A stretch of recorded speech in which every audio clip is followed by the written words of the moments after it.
Ah, il n'y a pas longtemps, je suis tombé sur une phrase. Ça m'arrive parfois à force de jouer sur les mots. C'était un lundi matin, il me semble. À peine arrivé au travail, mon chef m'appelle et me dit cette phrase. L'outrecuidance dont vous faites montre n'a d'égal que votre incapacité neuronale à effectuer la moindre tâche subalterne.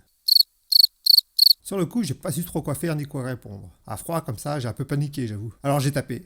Je lui ai mis une grosse patate dans sa face. J'en suis pas fier, attention. Hein. Un mauvais réflexe, voilà tout. Hein. Bah quoi, quand un mec te dit une phrase où il y a 3 mots que tu connais pas, c'est le risque aussi. Hein. Vous faites montre. Bon, ça, j'imagine que c'est à cause de mes retards. Je suis pas complètement con non plus. Hein. Et neuronal, le pompier qui est venu ramasser mon chef m'a expliqué que c'était tout ce qui touchait la partie tétale de l'individu. Et voilà, il me restait un mot que je ne connaissais pas.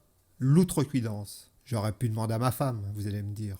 Mais bon, voilà, c'est une femme. Si moi je connais pas le mot déjà, honnêtement, je ne vois pas comment elle pourrait le savoir, elle. À moins que ce soit une marque de casserole, faire à repasser ou de lessive, là, bien entendu, ça serait intarissable. Demande à mes collègues de travail. C'est une possibilité, mais j'ai plus de travail, je vous rappelle. Suite aux différents susnommés ci-dessus plus haut. Là, vous voyez, par exemple, susnommé, je suis pas vraiment sûr de savoir ce que ça veut dire. Mais j'ai trouvé que ça faisait classe sur ma lettre de licenciement. C'est pour ça que je me suis dit que c'était une bonne occasion de replacer susnommé. Bon, après, vous allez me dire, t'as qu'à utiliser Google pour sortir de ce bourbier. Mental.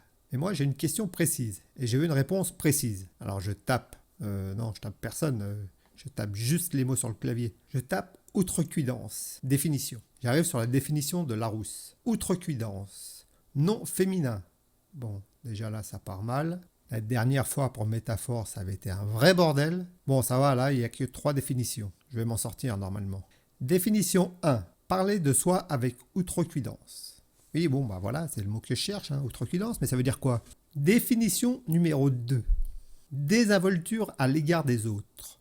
Répondre avec outrecuidance, acte impudent et désinvolte. Oh putain. Désinvolte maintenant. C'est sûrement un truc avec l'électrique, ça les volte. Ça doit être important en plus, ils l'ont remis. Désinvolte. Mais ils n'étaient pas obligés d'ajouter impudent, c'est con là, bordel. Bon, alors on va regarder la définition de désinvolture. Non féminin. Oh putain, encore, mais c'est pas vrai ça. Bon alors. Manière libre de se comporter. Impertinence, laisser aller, sans gêne. Non mais c'est bon. Autant pour moi, j'ai rien dit. Ça va, ça correspond bien à la femme, ça. Et la définition de impudent maintenant. Qui est d'une effronterie et d'une insolence extrême. S'ils l'ont mis juste après un mot féminin, c'est pas un hasard, je pense. Bon, la dernière définition d'outrecuidance. Confiance excessive en soi-même.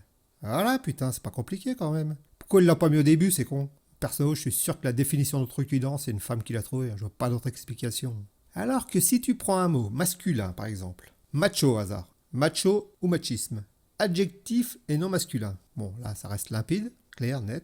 Du mexicain, macho, mâle. Bon, ça, je m'en fous. Alors, la définition de macho, je sais pas. Familier qui fait preuve de machisme ou machisme. Phallocrate. Voilà, là, c'est clair, c'est concis, pas de fioritures. Il n'y a qu'une définition. T'as rien compris non plus, mais c'est plus rapide. Avec le temps, je me rends compte que plus j'essaie d'être moins con, plus je comprends moins bien. Bref, au départ, je cherche un mot que je ne connais pas. Ah, je me rends compte, j'arrive à la fin de la définition, il y a 10 mots que je connais pas, bordel. Mais il faut avouer que ce qu'il y a de bien avec Larousse, si tu te poses la question de savoir si tu es con, une fois que tu as fini de lire les définitions, tu n'as plus aucun doute sur le sujet. Bon allez, je vous laisse. Alors, phallocrate maintenant, ça veut dire quoi encore cette connerie? Je vais y passer la journée avec ça. Merci d'avoir perdu votre temps en ma compagnie et à bientôt pour de nouvelles aventures.